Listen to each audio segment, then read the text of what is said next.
Salut à tous, le journal du foot de ce mardi 8 janvier. Kylian Mbappé est bien le joueur le plus cher de la planète selon le très sérieux Observatoire du football CIES. La star du PSG est évaluée à plus de 218 millions d'euros et devance l'anglais Harry Kane et le brésilien Neymar. Messi n'est que 7e, mais son âge a forcément une incidence sur sa valeur marchande. Griezmann est 11e, Pogba 17e. Neymar qui affiche des stats encore plus flatteuses que Zlatan Ibrahimovic. Après 50 matchs disputés sous le maillot du PSG, le Brésilien a déjà inscrit 45 buts et réalisé 24 passes décisives. Des statistiques jamais vues encore dans l'histoire du PSG. Neymar fait mieux que Carlos Bianchi et ses 44 réalisations après 50 matchs. Au même nombre de matchs, Zlatan Ibrahimovic n'en était qu'à 35 buts et 17 passes décisives. La Gazette du Mercato, les rumeurs tout d'abord. Tuttosport affirme que le PSG, le Bayern et Manchester City rêvent d'accueillir Paulo Dybala l'été prochain. Une chose est sûre, la Juve ne négociera pas en dessous de 100 millions.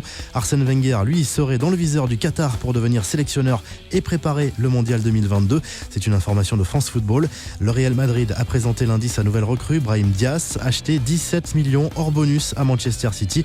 Et selon AS, le montant de la clause libératoire du joueur atteindrait désormais 750 millions d'euros. Timothy Weah s'envole pour l'Écosse. Le jeune Parisien est prêté jusqu'en fin de saison au Celtic Glasgow et sans option d'achat. Le Mexique a un nouveau sélectionneur, c'est l'ancien coach du Barça, Gerardo Martino, qui a été choisi pour mener la tri jusqu'au mondial 2022.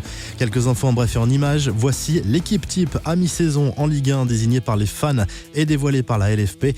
Il y a 5 Parisiens, 3 Lyonnais, 1 Strasbourgeois, 1 Lillois et un Montpellierin. La Team of the Year ou équipe de l'année sur le célèbre jeu vidéo FIFA 19 est désormais connue. Sans surprise, on y retrouve Lionel Messi, Cristiano Ronaldo et le Ballon d'Or Luka Modric. 3 Français font également partie de cette équipe virtuelle, à savoir Raphaël Varane, N'Golo Kanté et Kylian Mbappé, mais pas Antoine Griezmann. Le Bayern Munich a donné des nouvelles de Corentin Tolisso, gravement blessé au genou en septembre dernier. Le champion du monde ne rejouera pas avant le mois de mars dans le meilleur des cas. Neymar, lui, a visiblement décidé de couper ses dreads et fera admirer sa nouvelle coupe de cheveux lors du prochain match mercredi soir en Coupe de la Ligue contre Guingamp. Et en conférence de presse avant de défier Strasbourg ce mardi en Coupe de la Ligue, Bruno Genesio a reconnu avoir été troublé par la ressemblance frappante de cet homme, un Norvégien éleveur de rennes. Le tirage au sort des 16e de finale de la Coupe de France. Lyon ira à Amiens.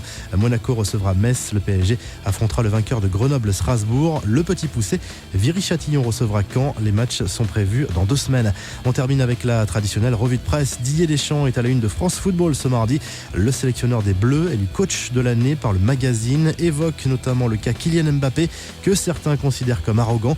Le coach tricolore n'est pas de cet avis mais reconnaît avec humour que le Parisien aurait peut-être reçu des claques il y a 20 ans, mais que les mentalités ont changé. Il salue d'ailleurs son état d'esprit et la maturité du jeune attaquant.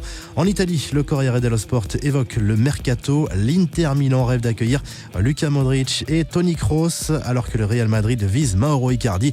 Enfin en Espagne, le Mundo Deportivo parle de la crise actuelle au Real Madrid. Lâché en championnat, le club merengue pourrait tout miser une nouvelle fois sur la Ligue des Champions en 2019. Vous retrouvez toute l'actu foot sur topmercato.com et à demain pour un nouveau journal du foot.